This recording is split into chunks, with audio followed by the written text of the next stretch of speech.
Hello and welcome guys, स्वागत है आपका अपने YouTube channel big bull market में। आज हम जिस शेयर के ऊपर बात करने जा रहे हैं वो शेयर है एनएचपीसी। इस शेयर में आप देख सकते हैं 93 रुपये 20 पैसे पे अभी चल रहा है शेयर और 0.65% की तेज़ी बनी है और जो वॉल्यूम है वो अराउंड 9 करोड़ 30 लाख का आया है। ठीक है, यहाँ पे ठीक ठाक सा वॉल्यूम देखने को हमें मिल रहा है। अब बात कर लेते हैं क्यों आज शेयर में तगड़ी तेजी नहीं बनी। कल 5% था, कल 5% 4% का राउंड उठा था, उसके पहले भी उठा था। तो यहाँ पे आज क्या हुआ ऐसा कि ये शेयर फिर से, और देखेंगे ना, ऐसा नहीं है कि आज शेयर ने उठने की कोशिश नहीं की, शेयर ने उठने की कोशिश की। अराउंड 3% के पास की इसकी तेज़ी थी सुबह, लेकिन अचानक से जब मार्केट में प्रॉफिट बुकिंग आई ना, तब शेयर फिसलना शुरू हुआ। तो मेन बात आज ये है ना कि आप देखेंगे जो इसके कॉम्पिटिटर्स हैं, मतलब इसके लेवल के जो शेयर्स हैं, SJVN रिन्यूएबल सेक्टर के, इरेडा, ये सब आप देख सकते हैं कि यहाँ पे ना प्रॉफिट बुकिंग के कारण गिरावट बनी है। कोई भी शेयर अभी प्लस में नहीं है। ठीक है, तो यहाँ पे मैंने आपको पहले भी बोला कि प्रॉफिट बुकिंग से हमें डरना नहीं है, प्रॉफिट बुकिंग से डरना नहीं है। मैंने आपको क्या बोला था, 94 का एक रेजिस्टेंस है, ठीक है, और 94 के ऊपर गया तो, लेकिन वहाँ पे जब सस्टेन नहीं कर पाया, वहाँ से जब प्रॉफिट बुकिंग आई तो यहाँ पे फिर से 94 के नीचे आ गया। मैंने आपसे कल भी कहा कि अगर 94 के ऊपर सस्टेन कर जाता है तो 100 तक के लेवल्स आराम से दिख जाएंगे। ठीक है, तो यहाँ पे बस वही कारण है कि आज प्रॉफिट बुकिंग हुई है मार्केट में।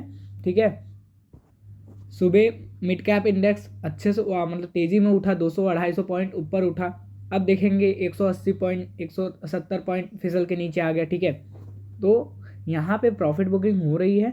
आपको मैंने क्या कहा, हर गिरते भाव पे SIP होनी चाहिए।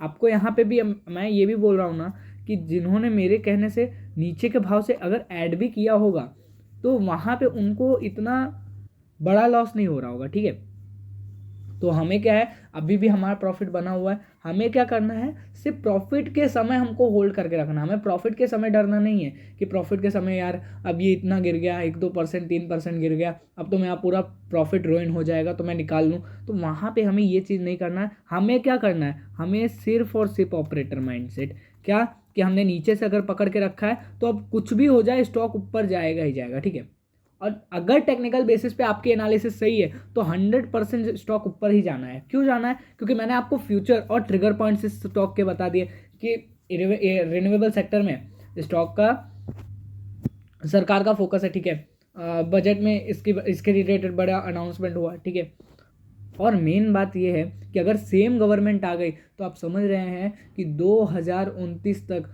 तो ये आराम से सेफ हो जाएगा। ये शेयर हमें मल्टी बैगर, मैं ये बोल रहा हूँ ना, लिख के दे रहा हूँ आज, ये बिग बुल मार्केट का वो है वादा कि अगर ये शेयर आप देखेंगे 2029 में बड़े लेवल पे नहीं दिखा, 1000-2000% की रिटर्न नहीं दिया, तो मैं ये चैनल बंद कर दूंगा 2029 तक। क्यों, क्योंकि मुझे पता है कि शेयर में क्या हो रहा है। शेयर एक तो अच्छे सेक्टर में काम कर रहा है, फ्यूचर है इसका, तो वहाँ पे हमें डरने की जरूरत नहीं है। ठीक है, हमें क्या करना है, ऊपर के भाव से अगर थोड़ी बहुत भी प्रॉफिट बुकिंग आ रही है तो यहाँ पे हमें ऐड करना ही करना है। ठीक है, और देखेंगे इलेक्शन में अगर सेम गवर्नमेंट आ गई तो ये शेयर का 200 तक भी जाना तय है। ठीक है, यहाँ से भी एक बड़ा लेवल दिख सकता है।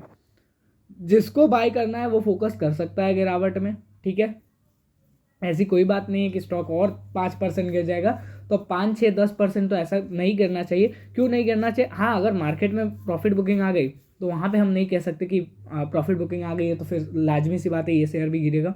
लेकिन अगर प्रॉफिट बुकिंग नहीं आई, सब मार्केट में अच्छा बना रहा, तो ये शेयर ऊपर उठना है। और मैंने जो टारगेट्स आपको बता के रखे हैं मैं फिर से वो रिपीट करता हूँ कि 100 पहला टारगेट, 94 तो हमारा हिट हो गया। ठीक है, मैंने बोला भी था 94 पे एक बार रेजिस्टेंस लेगा, तो 100 पहला टारगेट है, और दूसरा टारगेट 125, तीसरा टारगेट 150 तक के लेवल देख सकते हैं। ठीक है, 100-125 शॉर्ट टर्म वाले देखें अभी, और 150 वाले मिड टर्म, और जो एक साल के लिए बैठने वाले हैं वो 200 तक के टारगेट के लिए बैठे रहिए। ठीक है, मैं यही बोलूँगा, हर गिरते भाव पे हमारी SIP होनी चाहिए हमारे पास। ये शेयर ना बढ़ के होना चाहिए, क्योंकि फिर आप जब किसी को अपना पोर्टफोलियो दिखाएंगे ना जब ये स्टॉक 150-200 के पास होगा तो वहाँ पे कोई देखेगा, बोलेगा कि आपने सही शेयर को सही टाइम पे चुना है, ठीक है। कई लोगों के कमेंट आते हैं मेरे पास कि मैंने 48 रुपये पे शेयर खरीद के रखा है। मैं खुद बोलता हूँ कि आपने बहुत सही समय शेयर को पकड़ के रखा है। मैं उनको बोलता हूँ कि वो अपने हाथ में हीरा लेके पकड़ के बैठे हैं, ठीक है। उनको बेचने की कोई ज़रूरत नहीं है। ये छोटी मोटी गिरावट फिर से कल मार्केट उठा लेगा, ठीक है। तो आपको डरने की ज़रूरत नहीं है। रिटेलर्स को भगाने का कारण है ये ऑपरेटर का, और आप डरिए मत, ठीक है।